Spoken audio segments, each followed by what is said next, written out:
হ্যাঁ দাঁড়াইছে।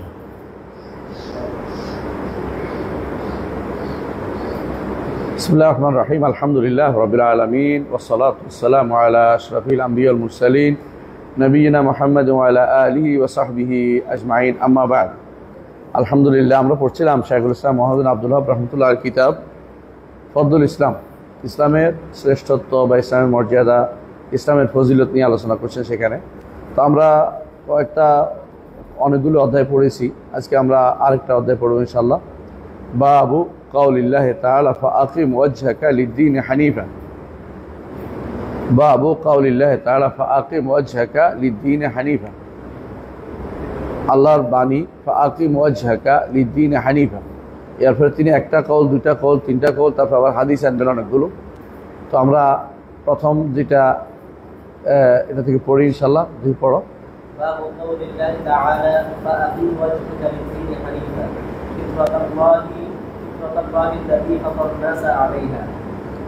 وقوله تعالى ووصى بها إبراهيم بنيه ويعقوب. وقوله تعالى ثم أوحينا إليك أن اتبع ملة إبراهيم حنيفا. وعن ابن مسعود رضي الله عنه أن رسول الله صلى الله عليه وسلم قال إن لكل نبي ولاة من النبيين وإن ولي منهم أبي إبراهيم وخليل ربي. ثم قرأ إن أولى الناس بإبراهيم للذين اتبعوه هذا النبي والذين آمنوا والله ولي المؤمنين. ورواه الترمذي. وعن أبي هريرة رضي الله عنه مرفوعا بدأ الإسلام غريبا وسيعود غريبا كما بدأ فطوبى للغرباء. وله عنه أيضا قال قال رسول الله صلى الله عليه وسلم إن الله لا ينظر إلى أجسامكم ولا إلى أموالكم ولكن ينظر إلى قلوبكم وأعمالكم. শেষ?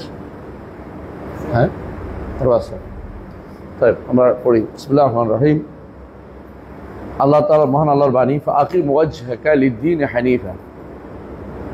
চেহারাকে প্রতিষ্ঠিত রাখুন দ্বীনের জন্য, হানিফান অন্য সব কিছু থেকে নিজেকে আলাদা করে, মুক্ত করে, মানে বাঁকা না করে সোজা রাখা। হানিফ বলা হয় কোনো কিছু থেকে এমনি। হানিফ আহনাফ কাকে বলে? বাঁকা হওয়াকে, যার পা বাঁকা তারা আহনাফ বলে। আহনাফ ইবনে কায়েস ওনার নাম ছিল, পা বাঁকা ছিল, এই জন্য আহনাফ বলা হতো না। তো এই জন্য হানিফ বলা হয় যারা বাঁকা, অর্থাৎ অন্য দিক থেকে ঘুরে যারা এদিকে আসছে, এটা হল উদ্দেশ্য। অন্য সমস্ত দিন বাদ দিয়ে ইসলামকে নিয়ে যারা প্রতিষ্ঠিত আছে ওদেরকে হানিফ বলা হয়। তো হানিফ কারা ছিল? জাহিলি যুগেও কিছু লোক হানিফ ছিল, মানে মূর্তি পূজা করতো না। এদের মধ্যে বিখ্যাত ছিল উমাইয়া ইবনে সালত। কেউ বলেছেন যে আব্দুল্লাহ ইবনে জায়েদ ইবনে আমর ইবনে নুফাইল। তো এর মধ্যে আছে ওয়ারাকা ইবনে নৌফল। তারপরে এরকম আরও কয়েকজন উমাইয়া। তো এরা কিন্তু জাহিলি যুগে হানিফ ছিল, মানে তারা মূর্তি পূজা করতো না। মূর্তি পূজাতে খারাপ, এটা তারা তাদের বিবেকে বুঝতে পারছে। এই বিবেকটা বা এই যে ধারণাটা শুধু বিবেক না, এটা মূলত আল্লাহর পক্ষ থেকে বান্দাকে দেয়া একটা বড় নেয়ামত, ফিতরত। এটার নাম হচ্ছে ফিতরত। এইখানে শাইখুল ইসলাম মুহাম্মদ বিন আব্দুল ওয়াহাব রাহমাতুল্লাহির উদ্দেশ্য হচ্ছে দুইটা দিন বর্ণনা করা। একটা হচ্ছে দ্বীনের উপরে সুপ্রতিষ্ঠিত থাকা, আর একটা হচ্ছে দ্বীনটা যেটা পেয়েছে এটা দুইভাবে পেয়েছে। একটা হচ্ছে ফিতরতের মাধ্যমে, আরেকটা হচ্ছে নবীদের মাধ্যমে।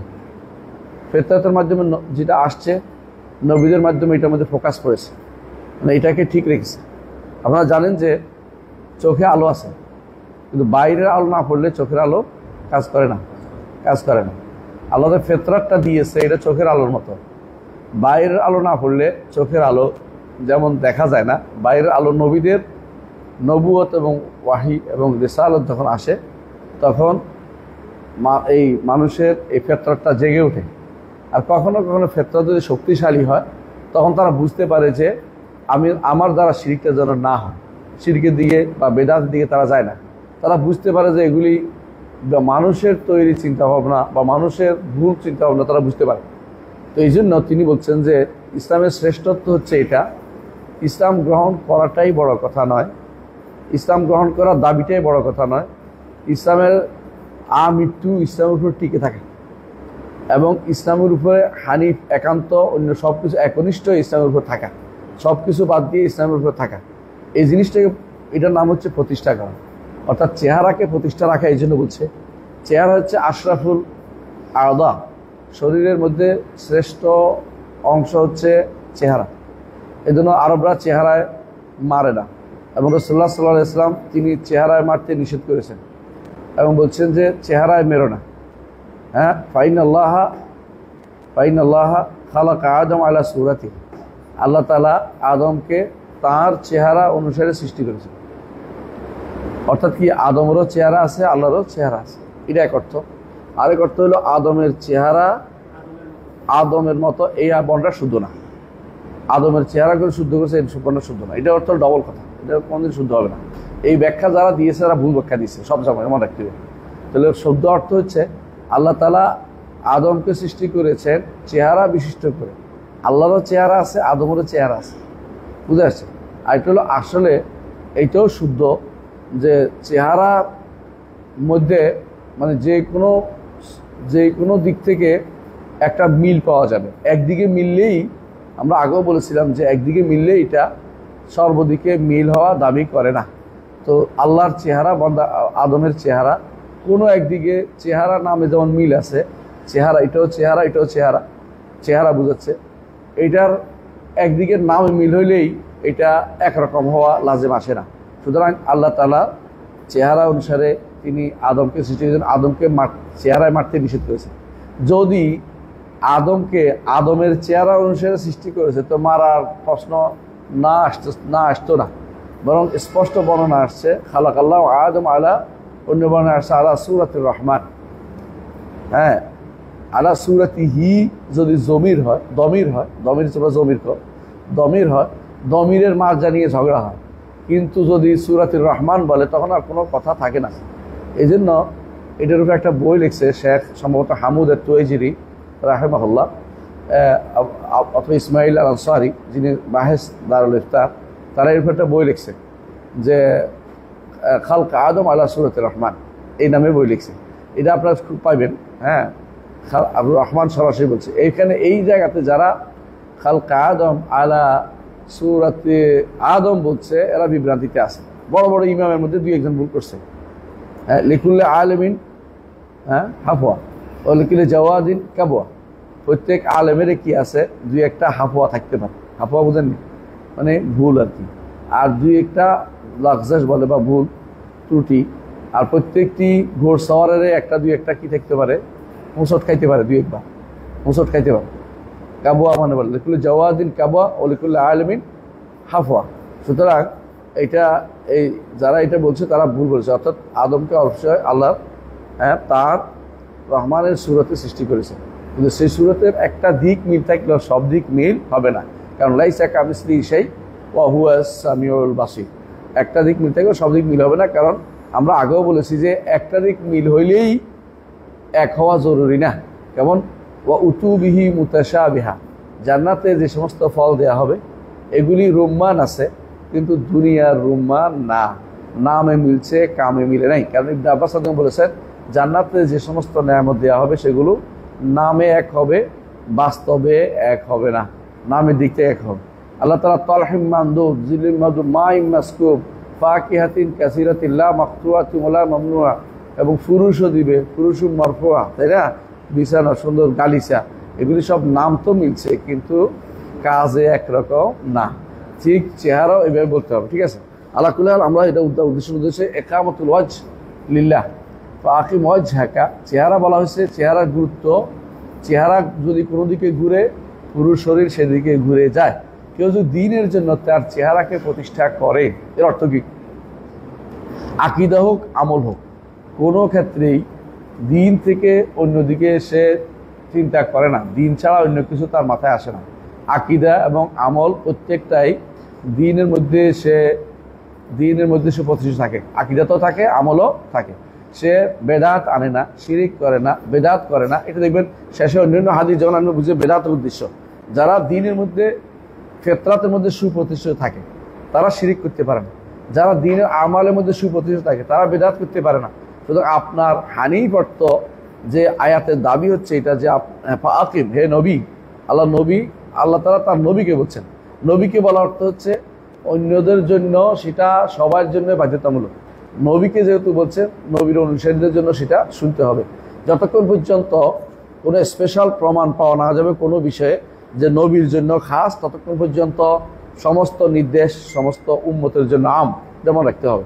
স্পেশাল নির্দেশ নাও পাওয়া গেলে খাস বলা যায় না, স্পেশাল কোথাও প্রমাণ পাওয়া গেলে তখন খাস বলতে হয়।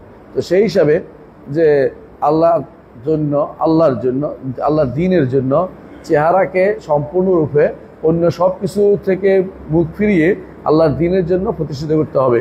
এদিক সেদিক তাকানো যাবে না। আল্লাহর দ্বীন ইসলামকে পেয়ে খুশি থাকতে হবে। অন্য কোনো মতবাদ, অন্য কোনো কিছু থেকে কোনো কিছু নেওয়ার চিন্তা ভাবনা করতে পারবেন না। বুঝাতে পারছি? এটা হচ্ছে ফাকিম ওয়াজহাকা লিদ্দীন হানিফা, এইটুকু বলে প্রথমে তিনি বলছেন। তারপর বলতেছেন ওয়াকাউলি তাআলা ওয়াসা বিহা ইব্রাহিম বানিহি ওয়া ইয়াকুব ইয়া বানি ইন্নাল্লাহ আস্তাফা লাকুমুদ্দীন ফালা তামুতুন্না ইল্লা ওয়া আনতুম মুসলিমুন। দুইজন বড় নবীর কথা বলছেন। একজন হচ্ছেন ইব্রাহিম। কেন বলছেন? আরবরা সব ইব্রাহিমের বংশধর। আর ইয়াকুব, তার কথা কেন বলছেন? কারণ আর একটা বিশাল অনেক নবী গোষ্ঠীর ফাদার, অনেক বিশাল নবী গোষ্ঠীর বাপ। তো এই জন্য দুইটা বলছেন যে তারা সবাই মৃত্যুর সময় ওসিয়ত করে গেছে। মৃত্যুর সময় হলে ওসিয়ত হয়, অন্য সময় হলে কি হয়? নসিহত হয়। এবং কখনো কখনো ওসিয়ত নসিহত অর্থে পরিণত হয়। এটা নসিহত হইতে পারে, মৃত্যুর সময় হইতে পারে। তবে যেহেতু মৃত্যুর কথা আসছে সামনে, হয়তো তাদেরকে শেষ ওসিয়ত এটাও করে দিতে পারেন। এটা গুরুত্বপূর্ণ ওসিয়ত যে মানুষের জীবনে যত কিছুই হোক, অন্তত ন্যূনতম যা নিয়ে না গেলে আখিরাতে পার হওয়ার সুযোগ না, তা হচ্ছে ইসলাম, অন্তত ইসলাম। কিন্তু এখানে বলা হচ্ছে ইন্নাল্লাহ আস্তাফা লাকুমুদ্দীন, আল্লাহ তোমাদের জন্য দ্বীনকে পছন্দ করেছেন। বুঝে আসছে কথাটা? দ্বীনকে যখন পছন্দ করেছেন, এখানে বুঝার একটা বিষয় আছে। ফালা তামুতুন্না ইল্লা ওয়া আনতুম মুসলিমুন, মুসলিম না হলে তোমরা মারা যেও না। মুসলিম না থেকে মারা যাও না, তো মুসলিম ইসলাম নিয়ে মারা যাও। তাহলে এখানে এই ইসলাম ঈমান ইহসানের বিপরীতে না। কথা বুঝছেন? এই ঈমান হচ্ছে দ্বীন হিসেবে, কারণ এর আগের অংশে দ্বীন ব্যাখ্যা আছে।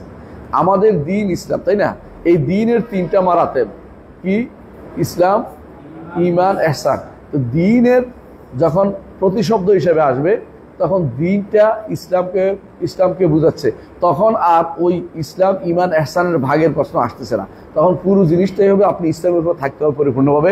এটা ইকামাতুল ওয়াজহি আলা দ্বীন। এই জন্য এখানে আবার এটা আয়াতটা নিয়ে আসো যে আপনাকে দ্বীনের উপরে সুপ্রতিষ্ঠিত থাকতে হবে। কোনোভাবেই মায়লান, এদিক সেদিক, ডানে বামে তাকানো যাবে না। ফালা তামুতুন্না ইল্লা ওয়া আনতুম মুসলিমুন।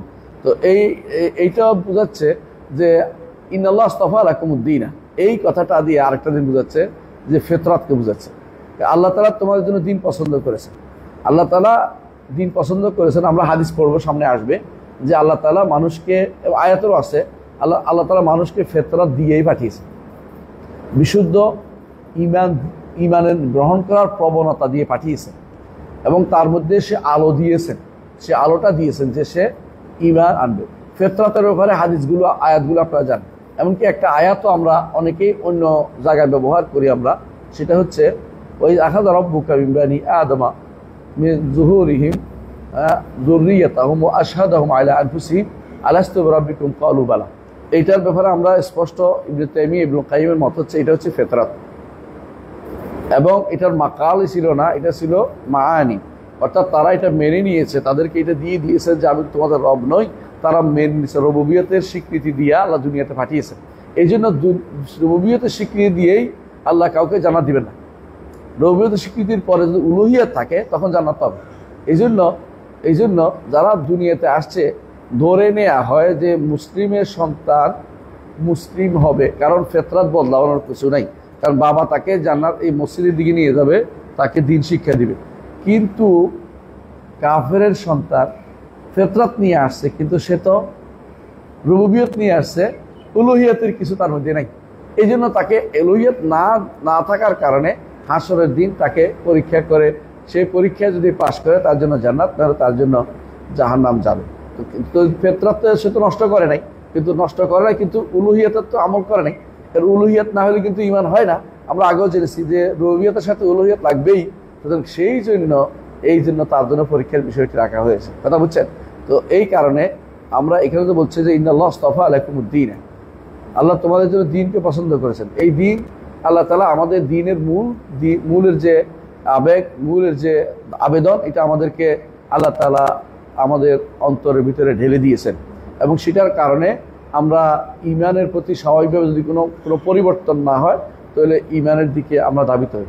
কে পরিবর্তন করে আমরা বলে থাকি, বলে আছে তোকে, এক নম্বর হচ্ছে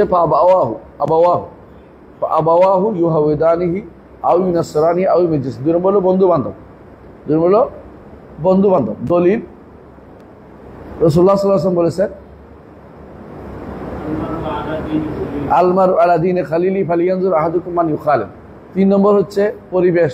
এর প্রমাণ হচ্ছে ওই ব্যক্তি, যে ব্যক্তি 100 জন মারছে, তারপরে তুমি যেখানে থাকো সেখানে তুমি দিন তওবা তোমার কবুল, ভালো মানুষের কাছে যাও, তাহলে তোমার তওবাটা কবুল। তুমি পরিবেশ ঠিক রাখতে হবে। এই জন্য সে ওখানে যাচ্ছিল, যাওয়ার সময় মরে গেছে, হামাগুড়ি দিয়েও যাচ্ছিল, বুক দিয়ে যে ভালো মানুষ দিকে যাবে, আল্লাহ তাআলা তাকে কিন্তু ক্ষমা করেছেন। তো পরিবেশ তাকে কি করে, অনেক সময় নষ্ট করে দিয়ে, অনেক জায়গাতে পরিবেশ নষ্ট করে দেয়। এটাও একটা কারণ। বর্তমানে আরও দুটা কারণ হচ্ছে। একটা হচ্ছে কি, নফসে আম্মারা বিসু, খারাপ অন্তরের খারাপ যে প্রবৃত্তি, সেটা তাকে নষ্ট করে দেয় ফিতরাতকে। আরেকটা হলো 4 নম্বর না 5 নম্বর হচ্ছে ফেরেশতা ইবলিস বা তার আওয়ান, এরাও নষ্ট করে দেয়। শয়তান তাদেরকে কি করে, নষ্ট করে দেয়। আর মালাইকারা সাবেত রাখে তার দোয়া করার জন্য, আল্লাহুম্মা সাব্বিত, দোয়া করার জন্য আল্লাহ তাআলা, আমরা দোয়া করি যেন তুমি ফিতরাতের উপর থাকে। তো এই যে এইটা আবার বর্তমানে যোগ হয়েছে শিক্ষা ব্যবস্থা, বর্তমানে যোগ হয়েছে শিক্ষার কারণে মানুষ এখন ফিতরাত নষ্ট করে। বেশিরভাগ দেখবেন স্বাভাবিক ফিতরাত হচ্ছে, আপনি যদি কোনো একটা গ্রামের মানুষকে জিজ্ঞাসা করেন, বুড়ি বলবে আল্লাহ আরশের উপর। কিন্তু আপনি কোনো প্রতিষ্ঠানে, যত শত প্রতিষ্ঠান আছে, হাজার প্রতিষ্ঠানের লোকেরা আল্লাহকে সর্বত্র বিরাজমান বলবে। এটা কিন্তু শিক্ষা দিয়েছে মানুষ, এই ফিতরাত নষ্ট করে দিচ্ছে। কিন্তু সাধারণ যারা পড়ে নাই, তাদের মধ্যে এই সমস্যাটা অনেক কম। তাহলে আপনি পড়িয়ে লেখিয়ে অনেকে টিচার বা শিক্ষকও তাকে পরিবর্তন করে দেয়। এই জন্য বর্তমানে এই ফিতরাত নষ্ট যেন না করে, এই জন্য আপনার দ্বীনের উপর যেন থাকেন, প্রতিষ্ঠিত থাকেন। এই জন্য শাইখুল ইসলাম মুহাম্মদ বিন আব্দুল ওয়াহাব রাহমাতুল্লাহ আলাইহি এই অধ্যায়ে বলছেন, ফাআকিম ওয়াজহাকা লিদ্দীন হানিফা, ইকামত, সুপ্রতিষ্ঠাকে, দ্বীনকে প্রতিষ্ঠিত রাখুন, চেহারাকে দ্বীনের উপরে সুপ্রতিষ্ঠিত রাখুন, যেন পরিবর্তন না হয়, ফিতরাত যেন পরিবর্তন না হয়। নিজে সারা জীবন মৃত্যু ইসলামের উপর থাকুন, মৃত্যু যেন ইসলামের উপর হয়। এই ইসলাম বলতে আপনাকে ভাগ বুঝায় নাই, বরং ইসলাম দ্বীন হিসেবে বোঝানো হয়েছে। সুতরাং আপনার এখানে সমস্যা নেই। আর যদি বলে ভাগ বুঝাইছে, তাহলে অসুবিধা নাই, কেন বলেন তো? হ্যাঁ, না, এটা ঠিক আছে। আরেকটা জিনিসও আছে, এটা আছে একটা। আরেকটা কারণ হচ্ছে এখানে শুধু ইসলাম আসছে, আর নিয়ম হচ্ছে যেখানে শুধু ইসলাম আসে সেখানে অন্যগুলিও সামিল করে। যেখানে শুধু আয়াতের ভিতর তো আর এখানে ইমানও আসে না, এহসানও আসে না। তো যেখানে শুধু ইসলাম আসে সেখানে ইসলাম এহসানকেও সামিল করে। তো সেই হিসেবে হইতে পারে, বুঝে আসছে কথাটা? হ্যাঁ। আর আরেকটা কারণ আমরা বলছি ন্যূনতম পর্যায়ে, যে একজন মানুষ অন্তত ইসলামের উপর থাকতে পারলে কিন্তু তার সুপারিশও পাবে না, পার হওয়ার কোনো সুযোগ থাকবে না। এই জন্য নবীরা তাদেরকে অন্তত মহব্বতের বশে বলছেন যে কোনোভাবে যত কিছু করো না কেন, ইমান যেন হারা না হয়, ইসলাম যেন চলে না যায়। তোমার জন্য ইসলাম ন্যূনতম, যেটা মুতলাকুল ইমান, যেটা ইমানুল মুতলাক না, মুতলাকুল ইমান যেন চলে না যায়, এটা যেন তোমার ঠিক থাকে। হ্যাঁ, ইমান 3 প্রকার বলছিলাম না? কি না, ইমান, এটা তো দ্বীনের কথা। ইমান 3 প্রকার। একটা হলো মুতলাকুল ইমান, এটা কি নাম মাত্র ইমান। আর একটা হলো ইমানুল মুতলাক। ইমানুল মুতলাক আর মুতলাকুল ইমান পার্থক্য কি? সম্পূর্ণ ইমান। আর ইমানুল মুতলাকুল ইমান হচ্ছে যতটুকু না হলেই মুসলিম হওয়া যায় না। যেমন শাহাদাতু আল্লা ইলাহা ইল্লাল্লাহ মুহাম্মাদুর রাসূলুল্লাহ না থাকলে মুসলিম হতে পারবে না, বুঝে আসছে? এরপরে ভিন্ন ভিন্ন অনেক কিছু, যে ইমানের অনেকগুলো শাখা শাখা, সবগুলো জানলে আরো বাড়বে। আরেকটা 3 নম্বর হচ্ছে আল ইমান আল মুস্তাহাব। মানে ইমানুল মুতলাক হচ্ছে ইমানুল ওয়াজিব, ইমানুল মুস্তাহাব যেটা মানে আরও বেশি যেটা, সেটা হচ্ছে এহসান। সেটা হচ্ছে এহসান। তো ইমানের 3টি স্তরের মধ্যে যারা অন্তত আখিরাতের নাজাতের সামান্যতম সুযোগ যদি নিতে চায়, তাহলে ইসলাম ইমানুল মুতলাক মুতলাকুল ইমান থাকতে হবে, মুতলাকুল ইমান তার থাকতে হবে, মুতলাকুল ইমান থাকতে হবে। তাহলে বোঝা গেল যে এখানে নবীরা যে ওসিয়ত করেছেন, তাদের ওসিয়ত হচ্ছে অন্তত ইমান না নিয়ে কবর যেও না, ইমান ইসলামের উপর তোমরা থাকো, মুতলাকুল ইমান যেটা ইসলামের উপর যেন থাকতে পারো। অর্থাৎ মূল কথা হচ্ছে ইসলামের সুপ্রতিষ্ঠিত থাকতে হবে। আজকে এটা কালকে এটা বললে হবে না। এমনকি বেদাত করলে সেদিন সেটা কাজে লাগবে না, বেদাত করলে সেদিন সেটা কাজে লাগবে না, বরং বেদাত করলে অনেক বিপদে আসতে হবে। বেদাত যদি কুফুরি হয় তো দিন থেকে বেরিয়ে যাবে। বেদাত যদি কোনো কুফুরি না হয়, যদি বেদাত কুফরিয়া না হয়, বেদাত যদি কোনো আমলি হয়, তখন সেখানে আরেকটা সমস্যা আসবে। সে হাসরের দিন রাসূলুল্লাহ সাল্লাল্লাহু আলাইহি ওয়াসাল্লামের হাউস থেকে পানি পান করতে পারবে না। এটাও আসতেছে ইনশাআল্লাহ, আলোচনার ভিতরে এখানে আসবে। তাহলে আমরা দেখতে পাচ্ছি যে দ্বীনের উপরে সুপ্রতিষ্ঠিত থাকা এটা খুবই জরুরি। শুধুমাত্র ইসলাম গ্রহণ করছি বললেই হবে না, আমৃত্যু দ্বীনের মধ্যে থাকতে হবে। এটা হচ্ছে এই দ্বিতীয় আয়াত সূরা বাকারা 132 নম্বর আয়াতের উদ্দেশ্য। তারপরে শাইখুল ইসলাম নিয়ে আসছেন আরেকটি আয়াত, যেটা দ্বারা আপনি স্পষ্ট পাবেন যে সুম্মা আওহাইনা ইলাইকা আন ইত্তাবা' মিল্লাতা ইব্রাহিম হানিফা ওয়া মা কানা মিনাল মুশরিকিন। তারপর আপনাকে আল্লাহ তাআলা আপনাকে আওহাইনা ইলাইকা, আপনাকে আমরা ওহী করছি। আমরা কেন বলতে বুঝছেন তো, আল্লাহ বহু বছর একা রয়াল উই, তিনি তারপর আপনার প্রতি আমরা ওহী করেছি আন ইত্তাবা' মিল্লাতা ইব্রাহিম হানিফা, ইব্রাহিম আলাইহিস সালাতু ওয়াস সালাম মিল্লাতকে যেন অনুসরণ করেন। হানিফান, তিনি সব কিছু থেকে নিজেকে বিমুক্ত করে একমাত্র আল্লাহর জন্য নিজেকে খালেস করেছেন। এগুলো হানি, বুঝছেন তো, সমস্ত কিছুকে বাঁকা হইয়া আল্লাহর দিকে বাঁকা হয়েছে, অন্যদিকে বাঁকা হন নাই, মানে উল্টা দিকে জানলে আল্লাহর দিকে নিজেকে ঝুঁকিয়ে দিচ্ছেন। এই জন্য ওমা কানা মিনাল মুশরিকিন, শিরিক তিনি করেন নাই, কোনো রকমের শিরিক তার মধ্যে ছিল না। বোঝা গেল যে ফিতরাত নষ্ট হয়ে যায় শিরিক করলে। ইব্রাহিম আলাইহিস সালাতু ওয়াস সালাম সবসময় ফিতরাতের উপর ছিলেন, এবং ইব্রাহিম আলাইহিস সালাতু ওয়াস সালাম যতটুকু তিনি হচ্ছেন মিল্লাতের, তার উসওয়া, মানে সমস্ত মানব জাতির জন্য উসওয়াতুন হাসানা আল্লাহ ঘোষণা করেছেন সর্বদিক থেকে। এই জন্য আমরা যখন বলি যে একজন মানুষ মুসলিম হতে হলে তাকে শিরিক ও মুশরিকদের থেকে মুক্ত ঘোষণা করতে হবে, সেটার দলিলও আমরা কি দেই? ইব্রাহিম আলাইহিস সালাতু ওয়াস সালাম বক্তব্য দেয়, তিনি কি বলেছেন?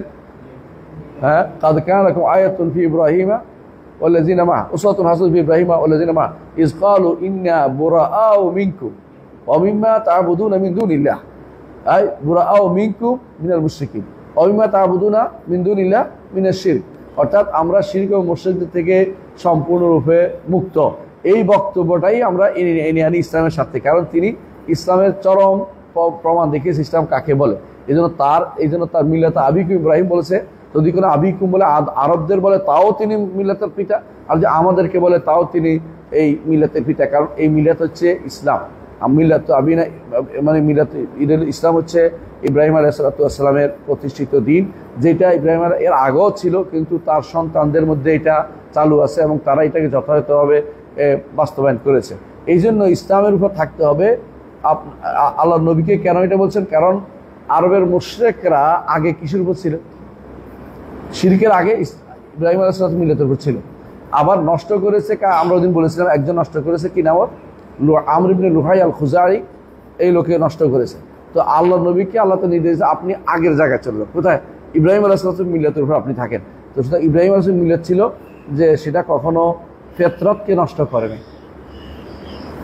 ফিতরাতকে নষ্ট করে নাই। এখন প্রশ্ন হচ্ছে যে ফিতরাত কাকে বলে?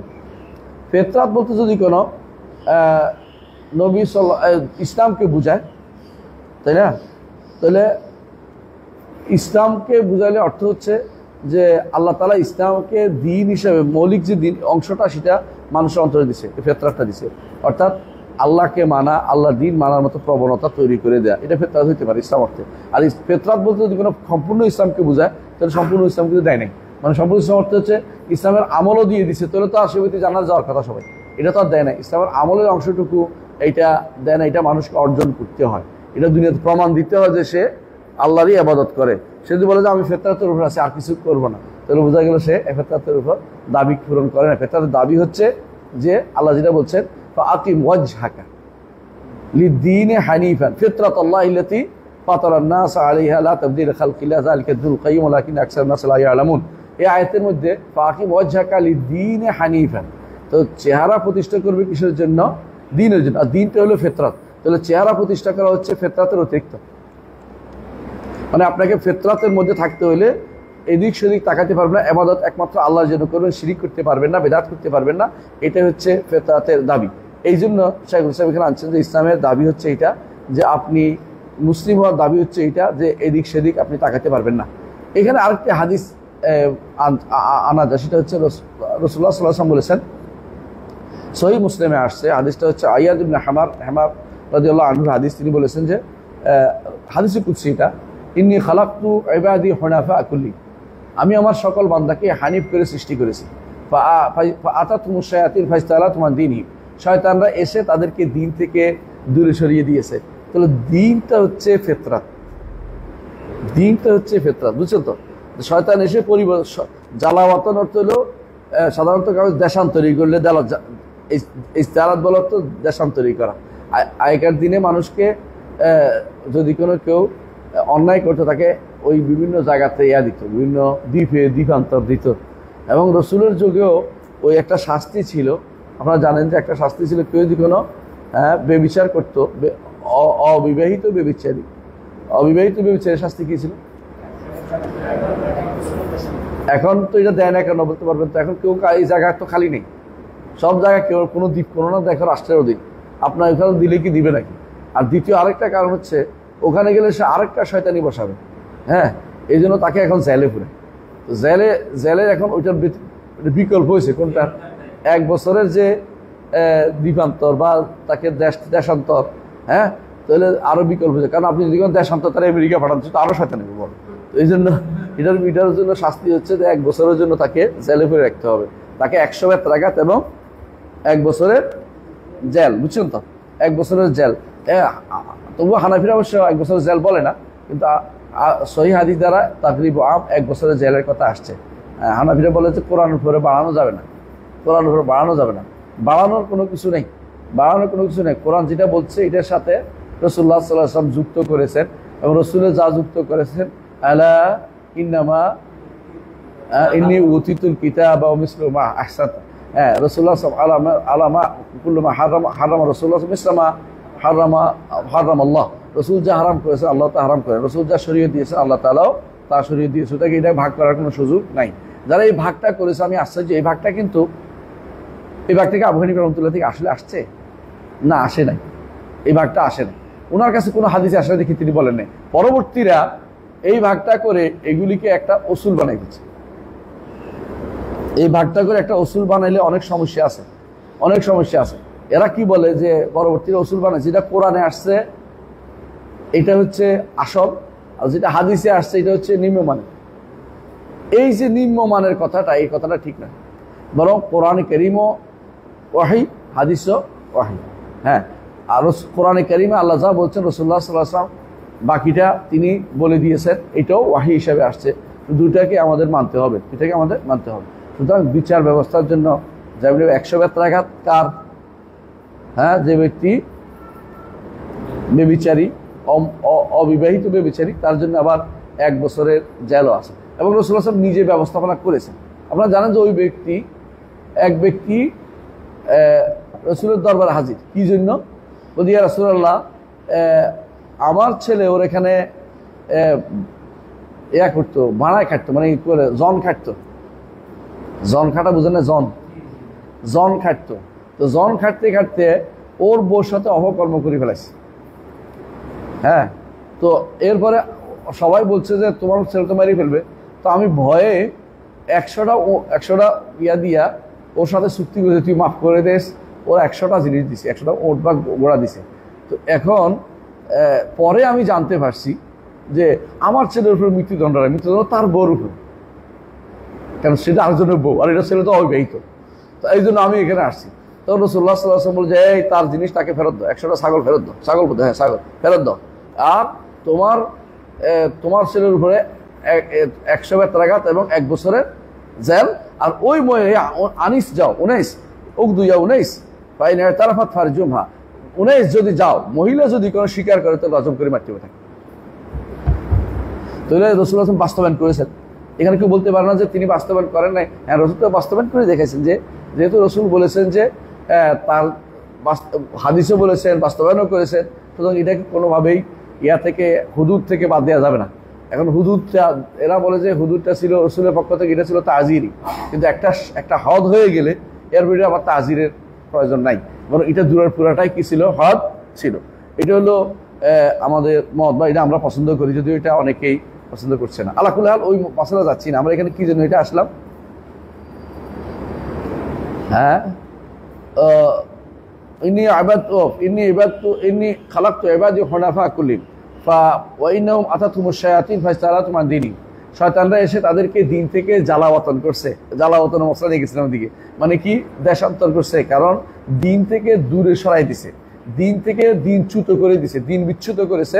এটা হলো ফাজতালাতুহুমুশ শায়াতিন আন দীনিহিম, বুঝছো তো, দিন থেকে দূরে সরাই দিছে। তো এখানেও দেখা যাচ্ছে মানুষকে হুনাফা তো সৃষ্টি করেছে। এই হুনাফা হচ্ছে রুবুবিয়তের সাথে সংশ্লিষ্ট, কারণ জাহিলি যুগে কোনো ইবাদতের কোনো সিস্টেম ছিল না, কিন্তু রুবুবিয়ত ছিল, কথা বলছেন কিনা। এই জন্য হানিফ থাকা মাইলান মূল হচ্ছে রুবুবিয়তের। যদি এর সাথে ইবাদত ঠিক থাকে তাহলে ইকামতুল ওয়াজ আলাল হানিফিয়া হয়েছে। আর যদি ইকামতুল ওয়াজ আলাল হানিফিয়া না হয়, ফিতরাতুল উপর না হয়, তাহলে সে ফিতরাত নষ্ট করে ফেলছে। আল্লাহকে রব মানছে কিন্তু অন্য কারো ইবাদত করছে, ফিতরাত নষ্ট হয়ে গেছে। ইকামতুল ওয়াজ হয়নি। ইকামতুল ওয়াজ না হইলে সেটা কোনোভাবেই গ্রহণ করা যাবে না। ইকামত শব্দটা নিয়ে বহুত ভেজাল আছে এখন। আপনারা যারা একামত দিন বলেন, অনেকেই তো আমরা বলি, বা আমরাও বলি, একামত দিন অর্থ কি? দিন প্রতিষ্ঠা। এখন আপনি দিন প্রতিষ্ঠার মূলত কি পাইলেন দেখেন, ভালো করে দেখেন তো। দিন এতক্ষণ ধরে যেটা বলেছেন ফেতরাতকে ঠিক রাখা, এবং যে হলো তাওহীদকে ঠিক রাখা, তাওহীদটা মূলত, এবং আমলটা যেন তাওহীদ অনুসারে হয়। আমলটা যদি কোনো তাওহীদ বিরোধী হয়ে যায় তখন কিন্তু আর দিনটা কায়েম নাই। এইটার জন্য আল্লাহ নবী রাসূলদেরকে পাঠিয়েছেন, এবং এটা একই অর্থে আল্লাহ তাআলা বলছেন শারআ লাকুম মিনাদ দীনি মা ওয়াসা বিহি নূহান ওয়াল্লাযী আওহাইনা ইলাইকা ওয়া মা ওয়াসা বিহি ইব্রাহিম ওয়া মূসা ওয়া ঈসা আন আকিমুদ্দীন ওয়া লা তাতাফাররাকু ফীহি। ইকামতুদ্দীন হচ্ছে শরীয়ত, আল্লাহ শরীয়তটা কিভাবে যদি কোনো পরিবর্তন না হয় তাহলে এটার জন্য আল্লাহ তাআলা নবী রাসূলদেরকে পাঠিয়েছেন। তো আকীদা ও শরীয়ত যে ব্যক্তি প্রতিষ্ঠা করতে পেরেছে, একামতের দিন সে ব্যক্তি প্রতিষ্ঠা করে ফেলেছে। একামতের দিন অর্থ রাষ্ট্রীয়ভাবে সব কিছু করতে হবে এমন বাধ্যবাধকতা নাই, কারণ কোথাও রাষ্ট্র না থাকলে একামত দিন থাকবে না, থাকবে। কারণ নবীরা যাদের কথা বলা হয়েছে যে শারআ লাকুম মিনাদ দীনি মা ওয়াসা বিহি নূহান ওয়াল্লাযী আওহাইনা ইলাইকা ওয়া মা ওয়াসা বিহি ইব্রাহিম ওয়া মূসা ওয়া ঈসা। মুহাম্মদ রাসূলুল্লাহ সাল্লাল্লাহু আলাইহি ওয়াসাল্লাম ছাড়া এদের 5 জনের মধ্যে 4 জনেই রাষ্ট্র প্রতিষ্ঠা করেন নাই, কিন্তু তারা কিন্তু দিন প্রতিষ্ঠা করেছেন। এই দিন প্রতিষ্ঠার অর্থ হচ্ছে আকীদা ও শরিয়া। যদি তারা শরিয়াতে ঠিক না থাকতেন তাহলে আকীদা নষ্ট, আকীদাও কাজে লাগতো না। এই জন্য শরিয়াও ঠিক রাখতে হবে। শরিয়াটা ঠিক থাকাটা হচ্ছে শারআ, এবং এটা হচ্ছে ইকামাতুদ্দীন লিল্লাহ আন আকিমুদ্দীনা ওয়া লা তাতাফাররাকু ফীহি। এর মধ্যে বিচ্ছিন্ন হয়ো না। এটা হচ্ছে ইকামাতুল ওয়াজহি লিল্লাহ, আল্লাহর জন্য চেহারাকে সুপ্রতিষ্ঠিত রাখা। এইটাই হচ্ছে দিন প্রতিষ্ঠা করা, যে আমি আল্লাহর ইবাদত করব আর কারো ইবাদত করব না। আল্লাহ আমাকে যে দায়িত্ব দিয়েছে, যে কর্তব্য দিয়েছে, কর্তব্য করে যাব, যে দায়িত্ব দিয়েছে দায়িত্ব পালন করে যাব, তাহলে সেই ব্যক্তি দিন প্রতিষ্ঠা করেছে। দিন প্রতিষ্ঠার জন্য রাস্তায় মারামারি করা বাধ্যতামূলক না, তবে যদি শাসক হয় তার জন্য রাষ্ট্রীয়ভাবে দিন প্রতিষ্ঠা করা অবশ্যই ফরজ। যদি এটা না করে তিনি গুনাহগার হবে, এবং এটার বিপরীতে কিছু নিজে উল্টাটা করলে তাহলে ঈমান হারা হয়ে যাবেন। কিন্তু উল্টাটা করে নাই, দিনও প্রতিষ্ঠা করতে কাজ করে নাই, মানে একামতুল আকীদা বা ঈমান ও তাওহীদ এবং শরিয়া প্রতিষ্ঠা না করলে তাহলে কিন্তু তিনি নিজে যদি না করেন নিজেও ঈমান হারা হবেন, আর যদি অন্যদের চেষ্টা না করেন তাহলে নিজে গুনাহগার হবেন। কারণ অন্যদের দায়িত্ব তার হাতে না, বা অন্যরা ভুল করছে তাই সে নেবেন, সে চেষ্টা করবে, না হলে কি কতকার করতে পারবে। অনেক কিছুই অনেকে ইচ্ছা করলে প্রতিষ্ঠা করতে পারে না। ক্ষমতায় গেলে বোঝা যায় কেন পারে না। আমি এখান থেকে অনেক কিছুই বলতে পারি, কিন্তু আমাকে যদি কোনো ধরেন কোনো একটা ইউনিভার্সিটির দায়িত্ব দেওয়া হয়, দেখবেন যে আমি অনেক কিছুই পারতেছি না, এবং দেখবেন যে এমন কথা আসতেছে, এমন এমন সমস্যা আসতেছে, এর জন্য আল্লাহর কাছে মাফ চাওয়ার কোনো কথা, আল্লাহ আমার এই বিপদে ফেললে কি করে, মানে এই বিপদ দ্বারা আল্লাহ উদ্ধার করে দেয়, মানে আল্লাহ যেন বিপদ থেকে বাঁচানোর চেষ্টা করেন, কারণ তখন বুঝবেন যে আপনি অনেক কিছু ইচ্ছা করলে পারেন না। এই জন্য এই দায়িত্ব জোর করে নিতে হয় না, কারণ যেটা আপনি পারবেন না এটা নিবেন না। যখন দেখছেন আপনি পারছেন না, তখন আপনি যেটা পারেন ওইটা করেন, এটা হলো কথা, যেটা পারেন ওইটা করেন। আপনি যত বেশি পারেন, যে জিনিসটা পারবেন এটা দাওয়াত এবং তাবলীগ পারবেন, এটাতে কোনো রকমের সামান্যতম ত্রুটি করবেন না। আর যেটা পারেন না এটা নেওয়ার জন্য ব্যস্ত হয়ে পড়বেন না, কারণ এটা তো আল্লাহর কাছে জবাবদিহি করতে হবে। কারণ প্রত্যেকটি কর্মকাণ্ড, প্রত্যেকটি দায়িত্ব সম্পর্কে জিজ্ঞাসা করা হবে। হ্যাঁ, প্রত্যেকটি দায়িত্ব সম্পর্কে জিজ্ঞাসা করা হবে। সুতরাং আপনি যেটা পারবেন না ওইটা নিয়ে টানাটানি করবেন না। আল্লাহ কুল ফিতরত কি বুঝছেন? ফিতরত কি বুঝে আসছে? আমাদের দিনকে প্রতিষ্ঠা করতে হলে ফিতরত ঠিক রাখতে হবে, সাথে ইবাদত চালিয়ে দিতে হবে আল্লাহর জন্য। ফিতরত যদি কোনো বলে আমি আল্লাহকে রব মানি, এটা ফিতরত যথেষ্ট না। আল্লাহকে রব মানে দুনিয়াতে এসে এটা ঠিক থাকলে ফিতরত ঠিক রয়েছে, আর আল্লাহকে রব মানে দুনিয়াতে শিরিক করলে, বেদাত করলে ফিতরতের মধ্যে বিনষ্ট নিয়ে আসছে, ফিতরতকে নষ্ট করেছে। এইটাই হচ্ছে হাদিসের কোরআন আয়াতের ব্যাখ্যা। এখানে আরেকটি হাদিস আমরা সবসময় বলে থাকি, সেটা কি মামিন মৌলুদিন করে ফেলে, পরিবর্তন করে ফেলে। অন্য হাদিসে আছে রাসূলুল্লাহ সাল্লাল্লাহু আলাইহি ওয়াসাল্লাম বলেছেন যে কেমনি পরিবর্তন করে, যেমন একটা প্রাণী যে যখন দুনিয়াতে আসে তখন তার কান কাটা থাকে না। প্রাণী যখন ছাগলের বাচ্চা বা উটের বাচ্চা, কিন্তু মানুষ কি করে, কান কাটে ফেলে। বিশেষ করে অস্ট্রেলিয়ান যে সমস্ত ছাগল আছে এগুলি কি করে দেখবেন যে কান কাটা, এগুলি কান কাটা। এই জন্য আমরা অনেক সময় এগুলিতে দিতাম, গোল দিতাম যে এটা কান কাটা, এটা হবে না, কান কাটাটা তোমরা এটা আমাদের হাজিদের জন্য, হাজিদের কোরবানি হিসেবে দিতে পারবে না। মক্কা যখন থাকতাম তখন নিষেধ করতাম, এটা দিবে না, কান কাটাটা দিব না, ভালোটা দিতে হবে। তো এই জন্য এরা কীভাবে পরিবর্তন করে সেটা উল্লেখ করা হয়েছে, ফিতরতকে বিনষ্ট করে দেয়। তারপরে আল্লাহ তাআলা বলছেন লা তাবদীল লিখালকিল্লাহ। লা তাবদীল লিখালকিল্লাহ অর্থ কি? আল্লাহর সৃষ্টির কোনো পরিবর্তন নাই, এর অর্থ হলো, আরেকটা হলো আল্লাহর সৃষ্টির পরিবর্তন করো না। লা তাবদীল লিখালকিল্লাহ লা তুবাদদিলু খালকাল্লাহ, আল্লাহর সৃষ্টিকে পরিবর্তন করো না। আরেকটি জিনিস হচ্ছে আল্লাহর সৃষ্টিকে পরিবর্তন নাই বলার অর্থ হচ্ছে সাধারণত কোনো কিছু একদম পরিবর্তন মানে কঠিনভাবে নিষেধ করার জন্য এই জিনিসটা লা নাফিয়া ব্যবহার করা হয়, মানে যেন কোনোভাবেই এর দিকে কেউ যেন অগ্রসর না হয় পরিবর্তনের। এই জন্য লা তাবদীলা বা মানে পরিবর্তন নাই অর্থ পরিবর্তন কাছেও যাওয়া যাবে না। এটা যেমন অন্য জায়গাতে আল্লাহ তাআলা উল্লেখ করেছেন যে কোরআনে কারীম বিভিন্ন জায়গাতে যে এটা করা যাবে না, সেটা না করে দিছে, না করে দিছে। হ্যাঁ, যেমন লা ইলাহা ইল্লাল্লাহ, এই জন্য লা ইলাহা, বুঝে আসছে কথাটা? হ্যাঁ, এরকম বহু জায়গাতে কোরআনে কারীমে এটা এসেছে। আচ্ছা, তাহলে আমরা বুঝতে পারলাম যে আল্লাহ যদি কোনো ইসলামকে প্রতিষ্ঠিত দিন, চেহারাকে দিন প্রতিষ্ঠিত রাখা অর্থ হচ্ছে ফিতরাতের উপরে সুপ্রতিষ্ঠিত থাকা এবং ইবাদত একমাত্র আল্লাহর জন্য করা, এখানে বেদাতের কোনো কিছু প্রবিষ্ট না করানো। আচ্ছা, এখন এরপরে বলতেছেন, এটা আমরা পড়ছি কিনা? পড়ছি। পানি ইবনে মাসউদ রাদিয়াল্লাহু আনহু, ইবনে মাসউদ বর্ণিত, তিনি বলেন রাসূলুল্লাহ সাল্লাল্লাহু আলাইহি ওয়াসাল্লাম বলেছেন ইন্না লিকুল্লি নাবিয়্যিন উলাতান মিনান নাবিয়্যিন, প্রত্যেক নবীদের মধ্যে তো কিছু বন্ধু আছে, হ্যাঁ, যাদেরকে অভিভাবক হিসেবে নেয়, তাদের অনুসরণ করে। দুনিয়ার মানুষ সবাই নিয়মে এটা যে কাউকে বন্ধু হিসেবে নেয়, সাধারণভাবে তার সাথে তার মনের মিল হয়, তার সাথে তার কথাবার্তার মিল হয়, এই জন্য তারা কি বন্ধু হিসাবে নেয়, এটা স্বাভাবিক জিনিস। তো তিনি বলতেছেন যে প্রত্যেক নবীরই কিছু কি ছিল, বন্ধু ছিল, তাদেরকে তারা বন্ধু হিসাবে নিত। তারপর তিনি বলেছেন যে ওয়া ইন্না ওয়ালিয়্যি মিনহুম আবি ইব্রাহিম ওয়া খালিল রব্বি, তার মধ্যে আমার বন্ধু হচ্ছেন আমার পিতা ইব্রাহিম। আরবরা পূর্বপুরুষকে পিতা বলে, যেমন এই জন্য ইউসুফ আলাইহিস সালাম বলতেছেন ওয়াত্তাবাতু মিল্লাতা আবাই ইব্রাহিম, আমিও আমার পিতা ইব্রাহিমের পথ নিয়েছি। ওনার বাপ নাকি, মানে ওনার তো দাদা ইউসুফ ইবনে ইয়াকুব ইবনে ইসহাক ইবনে ইব্রাহিম, দাদা মানে পর্দার, দাদার বড়, তাই না, দাদার বাপ, যেটাকে আমরা দেশে বড় বাপ বলি। তো তারপরে তিনি বাপ বলতেছেন, এবং এই জন্য রাসূলুল্লাহ সাল্লাল্লাহু আলাইহি ওয়াসাল্লাম বলেছেন আনা নবী লা কাযিব আনা ইবনে আব্দুল মুত্তালিব, আমি আব্দুল মুত্তালিবের, আমি ইবনে আব্দুল মুত্তালিবের ছেলে। উনি তো আব্দুল মুত্তালিব নাতি, কিন্তু আরবরা এরকম যে বংশের বড় কেউ হলে তার দিকে নিজের ছেলে সম্পর্ক করে, নিজেকে তার ছেলে বলে। ঠিক রাসূলুল্লাহ সাল্লাল্লাহু আলাইহি সাল্লাম তিনি ইয়াকে তার ছেলে তার নাতিকে হাসানকে বলেছে ইন ইবনি হাযা সাইয়্যিদ, আমার এই এই সন্তানটা আমার এই ছেলে, এ নেতা, এই মহান নেতা, এই যে আমার ছেলে উনির ছেলে নাকি ওনার নাতি। এই জন্য কথা হচ্ছে যে আরবরা সাধারণত যেটা করে এটা হলো বড় কারোর দিকে নিজেকে সম্পৃক্ত করে অথবা নিজের সন্তানদেরকে নাতি পুতিদেরকেও নিজের সন্তান বলে তারা বলে থাকে, এবং এটা হলো বিশুদ্ধতম মত। নাতিদেরকে ভাই বলা বা দাদাকে ভাই বলা এটা হচ্ছে দাদা আসলে পিতৃ সমতুল্য, এটা হলে বলা উচিত। তো পরিবেশের কারণে অনেক সময় বলা যায় না। আমাদের দেশের তো হিন্দু সমাজ থেকে আসছে, ওখানে দাদাকে ভাই বলে আর দাদিকে আপু বলে, হ্যাঁ দাদু আফি বলে, হ্যাঁ দাদিমা বলে তো ভালো, মানে কাকিমা দাদিমা, তাই না? অনেক সময় বলে, কিন্তু দাদু আফি বলে কোনো কোনো এলাকায়। তো হ্যাঁ বুবুজিও বলে, বুবুও বলে, আফা বলে, আফা বলে।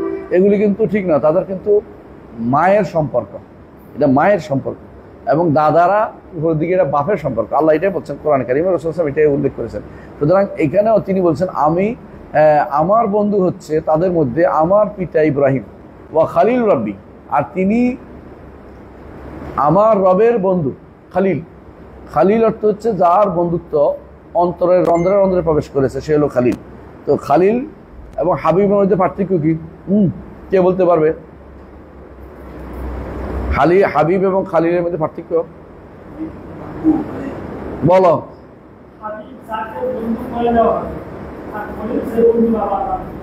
এটা বেদাতীদের কথা, যাকে মুখস্থ করছো অন্তত, এটা ঠিক নয়। হাবিব হচ্ছে যে কোনো মানুষ হাবিব হতে পারে, হাবিব যে কোনো মানুষ হতে পারে। মানে তুমি আমার হাবিব, মহাব্বত, যে মহব্বতের মানুষ, বুঝো না? হাবিব শব্দের অর্থ কি? মহব্বত থেকে আসছে। ভালোবাসার সামান্যতম আঁচ থাকলেও সেটা হাবিব হতে পারে, বুঝে আসছে কথাটা? তো এই জিনিসটা আমাদের দেশে যারা সুন্নি, তথাকথিত সুন্নিরা, এরা বলে রাসূলুল্লাহ সাল্লাল্লাহু আলাইহি ওয়াসাল্লাম হচ্ছে তিনি হাবিবুল্লাহ। তো কিন্তু খালিলুল্লাহকে তারা আরেকটু কি মনে করে? ডাউন মনে করে। অথচ দেখো হাদিসে কি আছে, ইন্নাল্লাহ ইত্তাখাযানি খালিলান, আল্লাহ আমাকে খালিল হিসেবে গ্রহণ করেছে। তোদের হাবিব কই গেল? আল্লাহ আমাকে খালিল হিসেবে গ্রহণ করেছেন, এবং বিশুদ্ধ কোনো হাদিসে এটা আসে নাই যে আল্লাহ তাআলা মুহাম্মদ সাল্লাল্লাহু আলাইহি ওয়াসাল্লামকে হাবিব হিসেবে গ্রহণ করেছেন। বিশুদ্ধ কোনো হাদিসে আসে নাই, কোরআনও আসে নাই, হাদিসেও আসে নাই, বিশুদ্ধ হাদিসে আসে নাই। একটা হাদিসে আসছে একেবারেই বা নটের কাছাকাছি। এটা ছাড়া বিশুদ্ধ কোনো হাদিসে হাবিব বলাই হয় নাই। তাহলে হাবিব বলা যাবে না আমরা বলছি না, কিন্তু হাবিব খলিলের উপরে এই কথা কোনোভাবেই সত্য নয়। বরং খালিল হচ্ছে খাল্লা এখেল্লু অর্থ খিলাল, বুঝিনি? খিলাল, হ্যাঁ, মানে ভিতরে ভিতরে প্রবেশ করা, নারী বুড়িতে ঢুকে যাওয়া। খাল্লা এখেল্লু কোনো কিছু খাল শিরকা যেমন এর ভিতরে যিনি বজ্জা দিয়ে বানায়, এটার ভিতরে ভিতরে ঢুকে যায়। তো খালিল হচ্ছে যার মহব্বত অন্তরের রন্ধ্রে রন্ধ্রে প্রবেশ করে, এবং এটা দুইজনের কথা কোরআনে কারীমে উল্লেখ করা, হাদিসে উল্লেখ করা হয়েছে। রাসূলুল্লাহ সাল্লাল্লাহু আলাইহি ওয়াসাল্লাম বলেছেন যে ইব্রাহিম আলাইহিস সালাম খালিলুল্লাহ, তোমাদের নবী বা আমিও আল্লাহর খালিল। আল্লাহ তাআলা আমাকে খালিল হিসেবে গ্রহণ করেছেন, যেমনিভাবে আল্লাহ তাআলা ইব্রাহিমকে খালিল হিসেবে গ্রহণ করেছেন। তাহলে হাদিস সরাসরি যে আল্লাহ তাআলা তার নবীকে খালিল হিসেবে গ্রহণ করেছেন। এখন আপনি যদি বলেন যে না, খলিল হিসেবে হাবিব হিসেবে আল্লাহ গ্রহণ করলে হাবিব হয়ে যায়, তো এটার কোনো দলিল নাই। আমরা দেখতে পাচ্ছি আল্লাহ খালিল হিসেবেও কাকে গ্রহণ করেছেন? মুহাম্মদ রাসূলুল্লাহ সাল্লাল্লাহু আলাইহি ওয়াসাল্লামকে গ্রহণ করেছেন। সুতরাং এটাই শুদ্ধ যে খালিল হচ্ছে সর্বোচ্চ মর্যাদা। এর উপরে বই আছে একটা, ইবনে কাইয়িম রাহমাতুল্লাহ, একটা বই আছে রাউদাতুল মুহিব্বিন। ওটার মধ্যে তিনি উল্লেখ করেছেন অনেকগুলো স্তর আছে ভালোবাসার, অনেকগুলো স্তরের মধ্যে সর্বশেষ স্তর হচ্ছে খুল্লাহ। এরপরে যেটা হবে এটা হচ্ছে তাইয়ামাহুল হুব। তাইয়ামাহুল হুব, ভালোবেসে দাস হয়ে যাও, দাস, হ্যাঁ।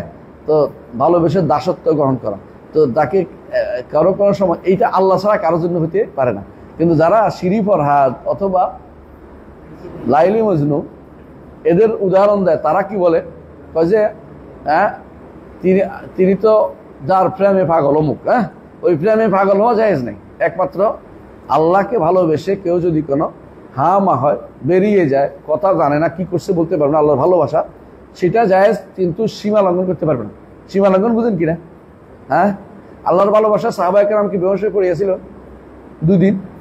আল্লাহর ভালোবাসা যায় গাছে উঠে, রাস্তায় উঠে গেছে, ওই ইয়াতে উঠে গেছে, ওই যে কি হুজুরের গায়ে দৌড় পড়ছে, এটা কিন্তু হ্যাঁ প্যান্ডেলে তোদের দেশে না, তোদের দেশে সামগুড়িকে ওদের দেশে প্যান্ডেলের উপর দিয়ে পড়ে উজানি উজানি। হ্যাঁ, এই যে আল্লাহর ভালোবাসার সীমা সাহাবায়ে কেরাম লঙ্ঘন করেন নাই, এই জন্য এই ভালোবাসার সীমা লঙ্ঘন করাটা বেয়াদবি, বেয়াদবি, বুঝলেন কথাটা?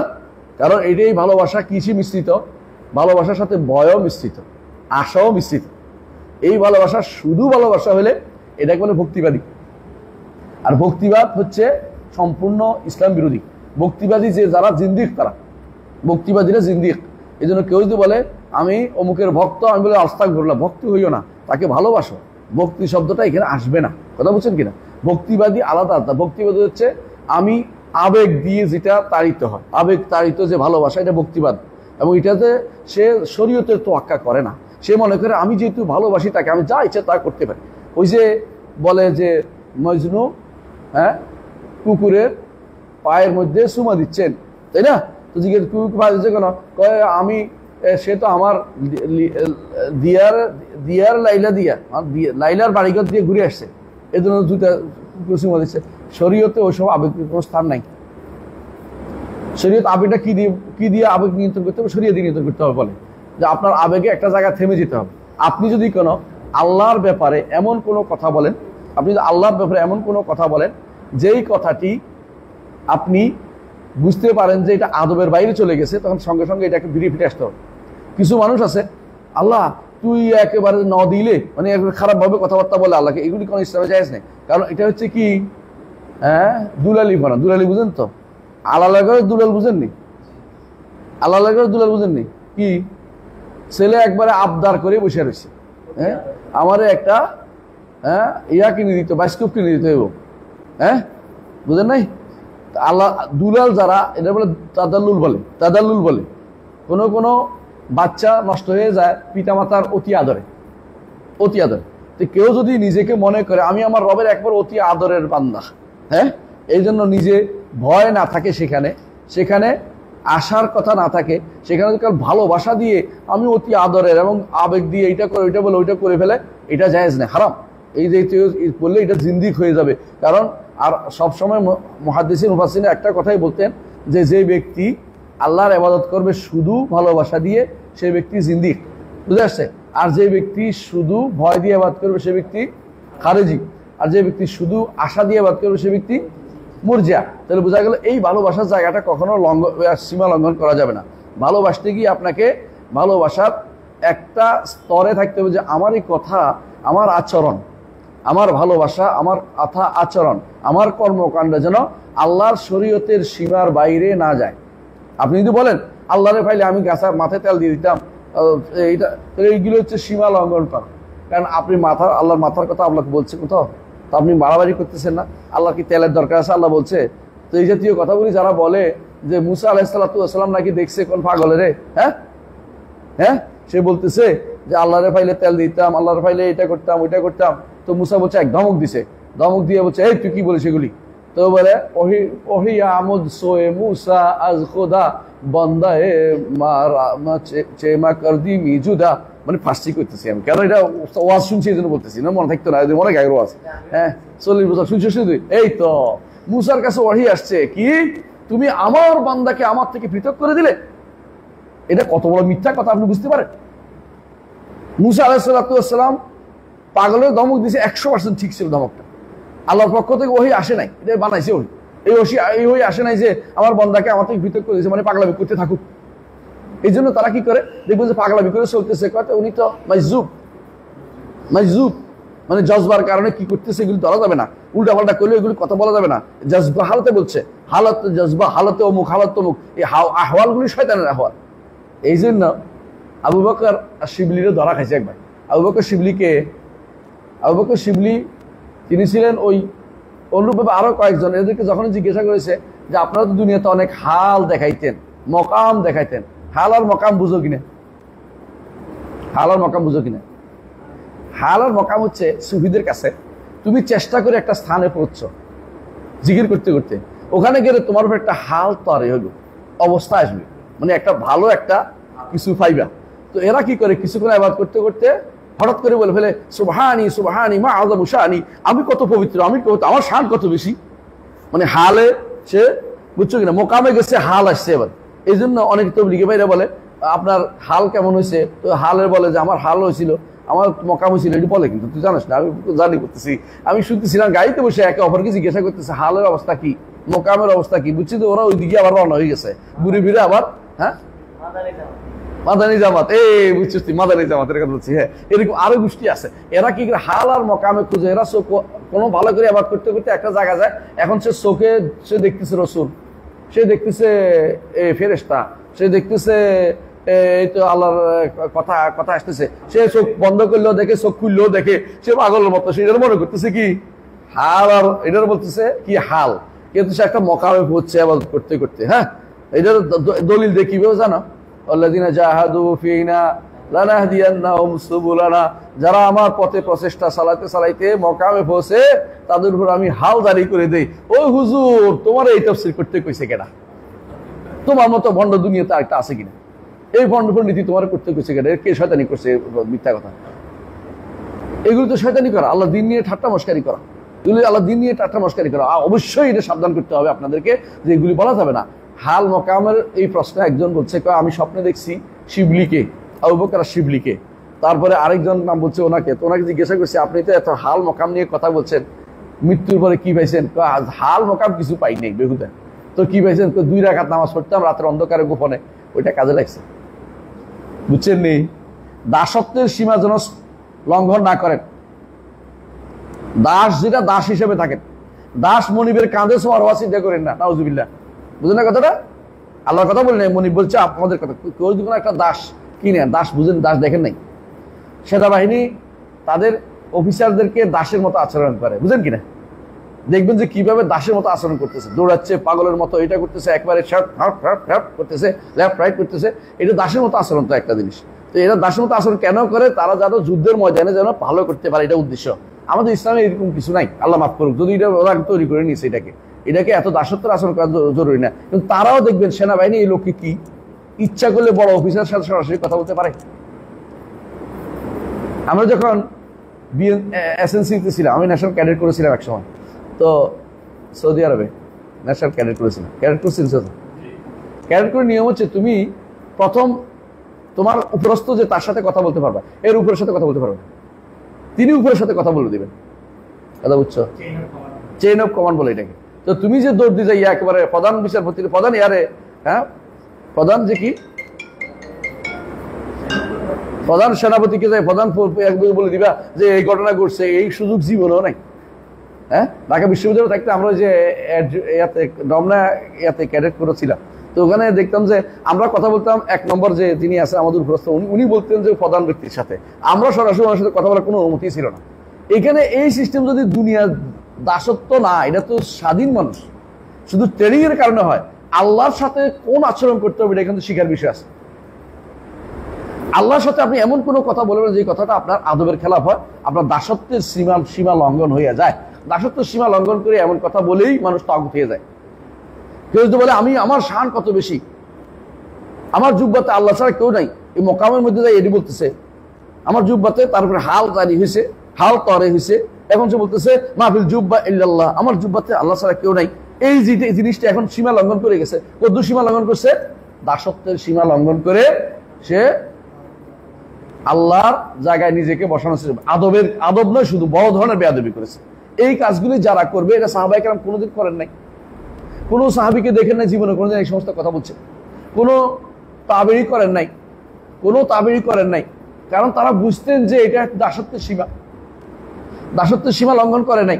আবু হানিফা রাহমাতুল্লাহ আলাইহি অন্যান্য পরবর্তী যত ওলি আল্লাহদের নাম করা তাদের থেকে 1000 গুণ বড় ইমাম, তিনি কোনোদিন এই জাতীয় কথাবার্তা বলেন নাই। দাসত্বের সীমার ব্যাপারে তাদের একটা ভালো ছিল যে আমি দাস, আল্লাহুম্মা ইন্নী আবদুকা ওয়া ইবনু আবদিকা ওয়া ইবনু আমাতিকা নাসিয়াতি বিয়াদিকা, আল্লাহ আমি দাস, দাসের ছেলে, দাসীর ছেলে, আমার 14 গোষ্ঠী দাস।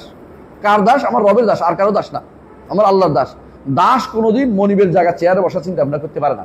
হ্যাঁ, যদি কোনো মনিব তাকে কোনোদিন বসা সেটা পারবে, ঘোষণা দিলে, যেমন বলা হয় তাকে আল্লাহ তাআলা মুহাম্মদ রাসূলুল্লাহ সাল্লাল্লাহু আলাইহি ওয়াসাল্লামকে, তিনি শুধু একজনকে তিনি মাকামে মাহমুদে বসাবেন। মাকামে মাহমুদ কি একটা প্রসঙ্গিত স্থান, কেউ কেউ বলছে তাফসীর করছে, মুজাহিদ থেকে বর্ণনা আসছে, মাকামে মাহমুদ হচ্ছে আল্লাহ তাআলা তাকে কুরসির উপর বসাবেন। এই যে বর্ণনাটা আসছে এটা এই কারণে যে তিনি ঘোষণা দিয়েছেন একজনের জায়গায় তিনি মুহাম্মদ রাসূলুল্লাহ সাল্লাল্লাহু আলাইহি ওয়াসাল্লাম। তাহলে দুনিয়ার মানুষগুলো যে এখন হাল মোকাম দিয়ে যে সীমা লঙ্ঘন করতেছে এর দায়ভার কে বহন করবে আমরা জানি না।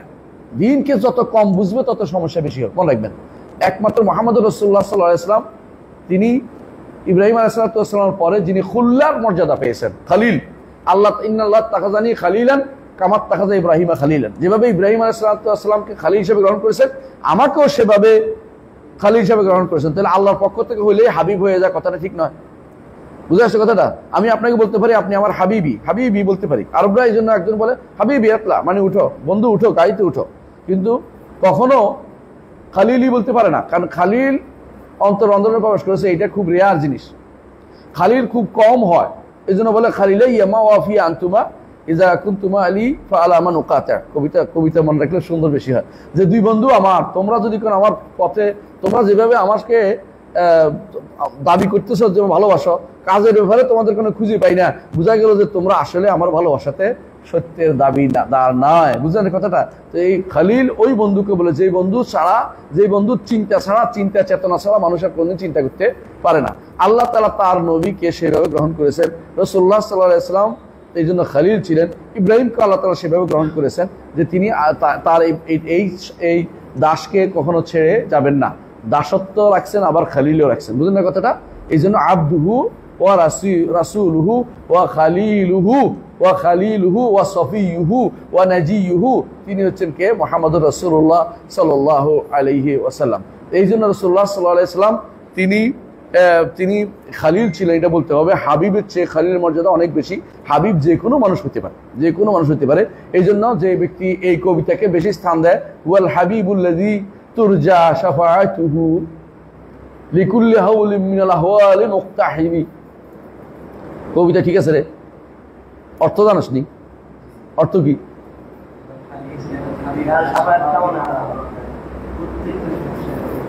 প্রত্যেক সমস্যায় তিনি সেখানে কি করে? নিজেকে সেখানে ঢুকাইয়ে ফেলেন। ইখতিহাম অর্থ হলো কোনো কিছু ঘরের মধ্যে জোর করে ঢুকে পড়া, গলি ঢুকানো, এই তো হচ্ছে ইখতিহাম, মানে জোর করে কোথাও ঢুকে গেছে, কোনো বাধা দিতে পারবে, ঢুকবে, এটা বেরোবে ওখান দিয়ে, মানে এরকম। মানে এমন যে আপনার যত সমস্যার সমাধান কে করে দিবে? আউযু বিল্লাহ। এই কথা বলা হচ্ছে শিরিক করা। অথচ আমাদের দেশে এই কবিতাকে জায়গায় জায়গায় পড়ানো হয়, মাদ্রাসাগুলিতে পড়ানো হচ্ছে। হুজুররা কি পড়ায়? সওয়াবের নিয়তে মুখস্থ করছিলাম ছোটকালে। হ্যাঁ, আমি পুরা এই কসিদা বোরদাইটা আগাগোড়া মুখস্থ পারি। কতগুলি বাইর জানাস নি? অনেক বেশি, প্রায় সওয়াবের নিয়তে মুখস্থ করে ফেলাইছি। এটা মুখস্থ করে প্রথম শুরু হয়েছে এরকম, আমিন তাযাক্কুরি জিরানিম বেদি সালামি মাজাস্তাজাম আনজারা মিন মুকলাতিন বিদামি আমহাবাতির, এটা শুরু হয়েছে এইভাবে। মানে এটা মুখস্থ করছি, এটা বললে নাকি বড় বড় সওয়াব। তো আমরা তো বড় বড় সওয়াবের কাম তো করা দরকার। পরে দেখি যে কিসের সওয়াব, এটা তো গুনাহের শেষ নাই, এটা শিরকের কোনো কিছু বাদ নাই। এটা কথায় কথা শুধু শিরকে আছে, বুঝছিস না? এমন শিরক আছে চিন্তা করতে পারবি না। কি বলেছে? হ্যাঁ, বলতেছে যে ওয়া মিন উলুমিহি ইলমুল লাওহ ওয়াল কালাম। আল্লাহ রাসূলের ইলম হচ্ছে লওহ এবং কালামের ইলম তার কাছে। তো আল্লাহ রাসূল গায়েব জানছে? আল্লাহ রাসূল গায়েব জানে? ইমানদার বলতে পারে এটা? রাসূল কি গায়েবের ইলম রাখে? আল্লাহ যেটা জানাইছেন এর বাইরে তিনি জানেন না। আল্লাহ নিজে নিষেধ করে দিয়েছেন, ইল্লা মানির তদামির রাসূলিন, যদি রাসূলের কাছে কিছু পাঠায় তাহলে কি করে? আল্লাহ পাহারাদার বসায়, কেউ যেন চিনি নিতে না পারে, রাসূলকে যেটা জানিয়ে দেন। এটা ছাড়া রাসূল নিজে গায়েবের ইলম জানেন না। রাসূল নিজে বারবার বলছেন, কি বলেছেন? কুলিনিলা আলামুল গায়ব লাউ কুনতু আলামুল গায়ব লাস্তাকসারতু মিনাল খায়র। আমি যদি কোনো গায়েব জানতাম তাহলে অবশ্যই কল্যাণ বেশি বেশি করতাম। আমার এর মধ্যে বিস্তারিত আলোচনা করেছি। আশির ফিল কাদিম হাদিসের মধ্যে প্রায় 10 থেকে 15 পৃষ্ঠা যে রাসূল গায়েব জানেন না, এটার প্রমাণ। এটা পড়ে দেখবেন, একটা দুইটা না, অনেকগুলো। হ্যাঁ, 10 থেকে 15 পৃষ্ঠা।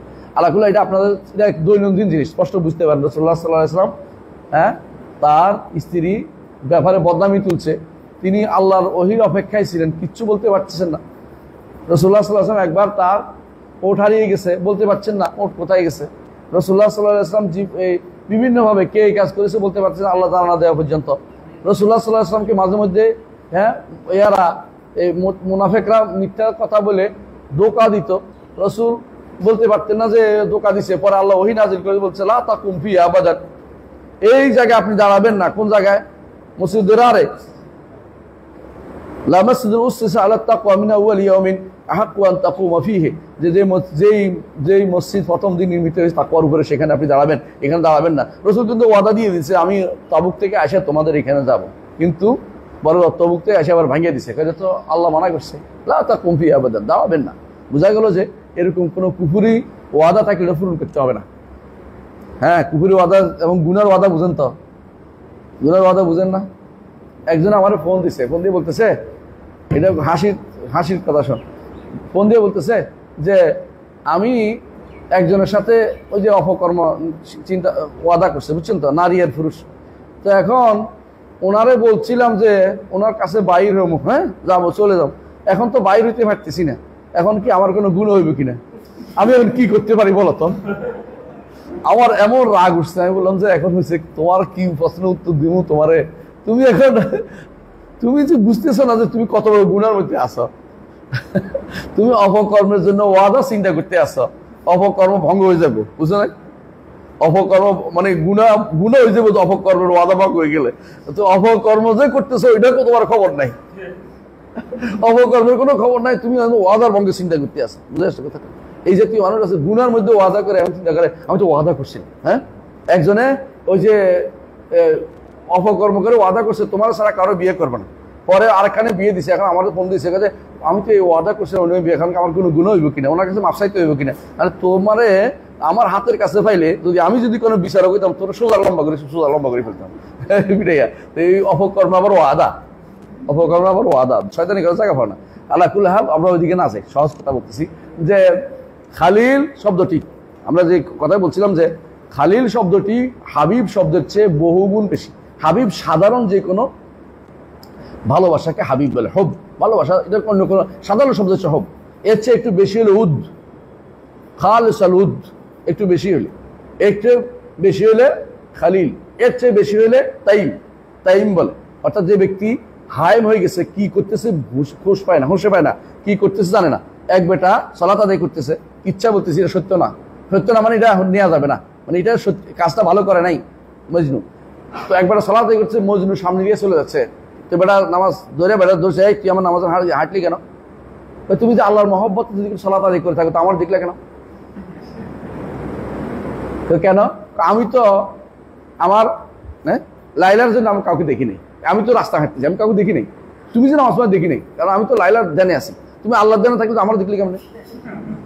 এটা কি এই কথা বলা যাবে? সমস্যাটা কোন জায়গায়? এটা শিখতে হবে।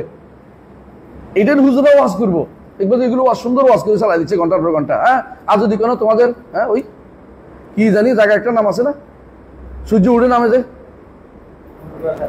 কুয়াকাটার হুজুরে যদি পায় তো 3 দিন চালাই দিতে পারবে এটা দিয়া। এমন সুগন্ধ সুয়া দিয়া, কি সুর দিয়া চালাই দিবে, 3-4 জন লাভ দিয়ে উঠে গায়ের উপর পড়বে, আর হুজুর খুশি হবে যে প্যান্ডেলে উঠে গেছে। তো এই জাতীয় ওয়াজ যদি করতে পারে, ভুল কোনটা কর? মজনু তো পাগল। এবং এই জাতীয় ভালোবাসা জায়েজ নাই ইসলামে, এই জাতীয় ভালোবাসা জায়েজ নাই। কথা বুঝছিস কিনা? যেই ভালোবাসা তোমাকে পাগল বানিয়ে দিবে, এই ভাষা জায়েজ নাই, এটা তোমাকে নিয়ন্ত্রণ করতে হবে। বিবেকবান মানুষ এই জাতীয় ভালোবাসে না। যদি বিবেকহীন, যাদের মধ্যে কোনো ব্যক্তিত্বহীন, তারা এই জাতীয় ভালোবাসা করে, বুঝছিস কিনা? ওমর রাদিয়াল্লাহু আনহু এই জন্য বলতেন, আমি নারী বিয়ে করি সন্তান উৎপাদনের জন্য এবং দেশ দুনিয়া পরিচালনা করার জন্য, ওই ভালোবাসার নামে পিছিয়ে হাঁটার জন্য নারী বিয়ে করি না।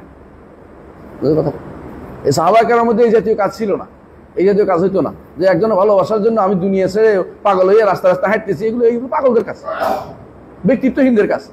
ব্যক্তিত্বহীন যে সময় এগুলি এই ভালোবাসার মূল্যায়ন করে, একবার প্রেম কিসের প্রেম, শয়তানের কার সাথে কিছুই না। এই জাতীয় জিনিসগুলো যখন পাবে এগুলোকে বলবো এগুলো ভালো করে ধরে, বাচ্চা যেটা শয়তানি করবে এরকম ধরে আয় না, ভালো করে তোমার যদি আত্মীয় হয়, অধীনস্থ হয়, তুমি ভালো করে ফিরাইবে। আবার আরেকজনের বাইরে ফিরাইতে বলিনি আমি, পিঠে লম্বা করে ফেলে বলে এইগুলি বেয়াদবি তোমার সাথে গেছে কিনা। হ্যাঁ, এরকম ওমর রাদিয়াল্লাহু আনহু একটা ফিরেছে না, সবই গেলে এরকম ফিরে গিয়ে সোজা করতে হবে। রাষ্ট্রপ্রধান হলে আরো বেশি ফিরাইতে হবে। এই জাতীয় প্রেম কোনো কথা শোন না, এইগুলি করে আজ আমাদের সমস্ত এই নারীগুলি নষ্ট হয়ে যাচ্ছে, ছেলেগুলি বিনষ্ট হয়ে যাচ্ছে, লেখাপড়া বরবাদ হয়ে গেছে। এই লেখাপড়ার নাম দিয়ে যেগুলি চলতেছে, এগুলি তো এই জিনা ব্যভিচারের কারখানা খুলে ফেলছে অনেক জায়গাতেই। এমনকি আশ্চর্য বিষয়, এগুলি থেকে মাদ্রাসা কোনো কোনো মাদ্রাসাতেও চলে, কোনো কোনো স্কুলেও চলে। আমি তো চিন্তাও করি নাই যে মাদ্রাসাগুলিতে এগুলি আছে, এখন থেকে শুনলাম নাকি মাদ্রাসাগুলিতেও আছে। আগে বলতাম যে আমরা স্কুলে অপকর্ম করে বেড়াই, এখন যে মাদ্রাসার মধ্যেও ঢুকছে। মানে এইটা হলো কেন? কারণ দ্বীনের আসল শিক্ষা দেয়া হয় না, যে এই ভালোবাসা চলবে না। প্রথম দিক থেকে শিক্ষা দেওয়া দরকার ছিল যে এই ভালোবাসা কোনো প্রশংসনীয় কাজ নয়। প্রশংসনীয় কাজ হচ্ছে সীমারেখা মেনে চলা। শরীয়তের সীমা রেখে ভালোবাসতে হবে, সীমারেখা মেনে ভালোবাসতে হবে। শরীয়ত কাকে ভালোবাসতে হবে? তাও বৈধ জায়গাতে। অবৈধ জায়গাতে আবার সীমা রেখে মানে ভালোবাসা। আবার কয় যে হ্যাঁ কি বলে ইসলামিক ডেটিং। এখন বের করছে একটা ইসলামিক ডেটিং, জানো তো? কাসেম বিন আবু বকর, তার কিছু উপন্যাস আছে, নাম বলতে চাচ্ছি না কি, ওগুলির মধ্যে লেখা আছে। এগুলির মধ্যে দেখবো যে উপন্যাসগুলো সবগুলো অজু করে আসছে, এরপরে কথাবার্তা বলতেছে, নামাজ পড়তেছে, কথাবার্তা বলতেছে। হ্যাঁ, ইসলামিক পর্দার সাথে এখন উনি প্রেম করে চালিয়ে যাচ্ছেন। এই জাতীয় শয়তানি করার জায়গা পাও না তোমরা। তোমার এই কথা কইছে বেটা? হ্যাঁ, বিয়ে তোমার স্ত্রীকে ভালোবাসবে, তাও সীমা লঙ্ঘন করতে পারবে না। স্ত্রীকে ভালোবাসার জায়গাটা তোমাকে সীমা লঙ্ঘন করে বাইরে যেতে পারবে না। কারণ যে ব্যক্তি স্ত্রীকে আল্লাহর চেয়ে বেশি ভালোবাসবে, লেজাতিহি সত্তাগত কারণে ভালোবাসবে বেশি, সেই ব্যক্তি শিরকে লিপ্ত হয়েছে। তাকে ভালোবাসবে কতটুকু? শরীয়ত ততটুকু এলাও করে, এর বেশি ভালোবাসতে পারবে না। মুহাম্মদ রাসূলুল্লাহ সাল্লাল্লাহু আলাইহি ওয়াসাল্লামকে ভালোবাসাও শরীয়ত এলাওর মধ্যে থাকতে হইব। হ্যাঁ, শরীয়ত এলাওর মধ্যে থাকতে হইব। আল্লাহর ভালোবাসার ক্ষেত্রে শরীয়তের নিয়মটা সীমা দিছে। আপনি ইচ্ছা করলে ভালোবাসার নাম দিয়ে খারাপ কথা বলতে পারবেন না। এই জন্য প্রেম বলা যায় না আল্লাহকে। আল্লাহর সাথে প্রেম করি বলতে পারবেন না। হ্যাঁ, আশেকে এলাহি নাম দেওয়া যায় না, আশেকে রসুল নাম দেওয়া যায় না। বুঝছেন কিনা? এগুলো হারাম। কেন হারাম? কারণ ইশক শুদ্ধতা বিপরীত লিঙ্গের দিকে অথবা ক্লিব লিঙ্গের দিকে হয়। আল্লাহর জন্য ওই পিছনে পিছনে লেট করে হাঁটা, এটা ব্যবহার করা জায়েজ নাই। বুঝে আসছে? মনে রাখবেন। আচ্ছা, সামনে আগে কি বলছে? সুম্মা কারা, তারপর কে? রসুল পড়লেন। রসুল নিজেই পড়ছেন। কি রসুল পড়লেন? ইন্না আউলান নাসি বিইব্রাহিমা লাল্লাযিনা তাবাউহু, সবচেয়ে কাছের মানুষ, বন্ধু মানুষ, কাছের মানুষ ইব্রাহিমের জন্য কারাই? যারা তার অনুসরণ করে, ইব্রাহিমের অনুসরণ করে। হ্যাঁ, ওয়াহাদান নবী, এই নবী, এই যে রসুল এটার সংজ্ঞা দিয়েছেন, আমার সবচেয়ে কাছের মানুষকে, আমার শুধু বন্ধু মানুষকে, অভিভাবক মানুষকে ইব্রাহিম আলাইহিস সালাতু ওয়াস সালাম। ওয়াহাদান নবী ওয়াল্লাযিনা আমারু, আর ঈমানদারগণ হচ্ছে রাসূলুল্লাহ সাল্লাল্লাহু আলাইহি ওয়াসাল্লামের। হ্যাঁ, ওয়াল্লাহু ওয়ালিয়ুল মুমিনিন, আর রাসূল বলছেন যে ঈমানদাররা আমার বন্ধু। গতকাল আমরা পড়েছি ঈমানদাররা আমার বন্ধু, এই সালিহুল মুমিনিন, ওয়াল্লাহু ওয়ালিয়ুল মুমিনিন। রাওয়াহু তিরমিজি, তিরমিজি হাদিসটি বর্ণনা করেছেন। হ্যাঁ, এই হাদিসটার ক্ষেত্রে কিল কাল থাকলেও মুরসাল কেউ বলেছেন, এবং আহমদ মুরসাল বলেছেন। তবে সবশেষ কথা হলো এটা মুরসাল হাদিস। তো মুরসাল তো অনেক ইমামের নিকটে গ্রহণযোগ্য, অনেক ইমামের নিকটে গ্রহণযোগ্য, যদিও কোনো কোনো ইমাম বলছেন যে মুরসাল, যারা মুরসাল, যেটা এই মুরসালটা হচ্ছে মুরসালটা হচ্ছে এটা হচ্ছে মাসরুক ইবনে আজদা। তো ওনার থেকে মাসরুক একদম কেবার তাবেঈ অন্তর্ভুক্ত। তো সেই হিসাবে কেউ কেউ এটাকে গ্রহণ করে নিছে। আলাকুল হাল, যদি কারণ মাসরুক ইবনে মাসউদ এভাবে আসছে, মানে অথবা মাঝখানে মাসরুক বাদ গেছে, একটা সনদে একজন বাদ গেছে, তো নিচেও শুদ্ধ, উপরেও শুদ্ধ। ইবনে হিব্বানের কায়দা অনুসারে এটা গ্রহণযোগ্য। ইবনে হিব্বানের কায়দা, আপনার তো হাদিস পড়ছেন অনেকেই। ইবনে হিব্বানের কায়দা কি? নিচে আর উপরে বর্ণনাকারী, নিচেও শুদ্ধ, উপরেও শুদ্ধ। এবারে যদি মাজহুলটা এটা গ্রহণযোগ্য, কিন্তু এটা আসলে গ্রহণযোগ্য না। কিন্তু হাদিসটার মূল শুদ্ধ আছে, মূল কথা কোরআনে আসছে ইস্তেদলাল, এই জন্য শুদ্ধ, কোনো সমস্যা নেই, ইস্তেদলালের মধ্যে কোনো সমস্যা নেই। আচ্ছা, এরপরে বলছে ওয়ান আবি হুরায়রা রাদিয়াল্লাহু আনহু, তাহলে বোঝা গেল যে পরের হাদিসটা ক্বালা রাসূলুল্লাহ সাল্লাল্লাহু আলাইহি ওয়াসাল্লাম ইন্নাল্লাহা লা ইয়ানজুরু ইলা আজসামিকুম ওয়া লা ইলা আমওয়ালিকুম ওয়ালাকিন ইয়ানজুরু ইলা কুলুবিকুম ওয়া আমালিকুম। এই যে এটা কেন আনলেন? এতক্ষণ তো ফিতরাতের কথা আনছেন, এটা কেন আনছে? কারণ শুধু বিশ্বাসের ক্ষেত্রেই ফিতরাত হলে হবে না, আমালের ক্ষেত্রে ফিতরাতের উপর থাকলে আপনি হবে না। ইকামাতুল ওয়াজ যদি হইতে হয় লিল দ্বীন, তাহলে আপনাকে আমলও লাগবে, অন্তর ঠিক হতে হবে না, আমলও লাগবে। দুইটা জিনিস লাগবে, যাতে করে বেদাত না হয়, শিরিকও না হয়, এবং কোনো রকমের আমলি বেদাত না হয়, এবং আকীদাগত বেদাত না হয়। এই জন্য এটা লাগবে। এই জন্য উনি এটা আনছেন। দ্বীনের উপরে সুপ্রতিষ্ঠিত থাকতে হলে আপনার আমাল, কুলুব এবং আমাল দুটাকে আপনি সঠিক পথে রাখতে হবে। এই জন্য তিনি এই হাদিসটা নিয়ে এসেছেন। বুঝে আসছে কথাটা? জি। তাহলে বোঝা গেল যে আল্লাহ তাআলা অন্তরের দিকে তাকান না, অন্তরের দিকে তাকান শুধু ইয়ার দিকে তাকান না, চেহারা সুরতের দিকে এবং সম্পদের দিকে তাকান না, বরং তিনি তাকান কিসের দিকে? অন্তর এবং আমাল। শুধু অন্তর বলেন নাই, শুধু অন্তর বলেন নাই, আমালের দিকে। যে আমালের দিকে, তো আমাল আল্লাহ তাআলা কিন্তু আমাল কি করেছে এটাও দেখার বিষয় আছে। শুধু অন্তর ভালো থাকলে হবে না। শুধু অন্তর ভালো, আমল খারাপ কেন বুঝেন তো? আমার মন ঠিক আছে, আমল না, সালাত না পড়লে কি? অনেকে বলে আমি সালাত পড়ি না, আমার ঈমান ঠিক। অনেকে এটা বলে সালাত পড়লে তো ঈমান কেমন ঠিক থাকে? ঈমান নাই। এটা এরকম হয়েছে, ব্যক্তি বলছে আমার দাঁত পরিষ্কার আছে, দাঁত না মাজলে কি হয়েছে? এগুলি কোনো না। এই জন্য অবশ্যই আমল ঠিক করতে হবে। আচ্ছা, আমরা দেখতেছি এটা একটু বড় আছে মনে হয়, তাই না? এই হাদিসটা তাহলে আমরা আজকে আগামী অংশ বাকি এটা আগামী ক্লাসে পড়ে ইনশাআল্লাহ। কেমন? আগামী ওয়ালাহুমা থেকে ইনশাআল্লাহ আগামী দার্সে পড়বো। একটু খেয়াল রাখেন ইনশাআল্লাহ। সুবহানাকাল্লাহু ওয়া বিহামদিকা আশহাদু আল্লা ইলাহা ইল্লা আনতা আস্তাগফিরুকা ওয়া আতুবু ইলাইক।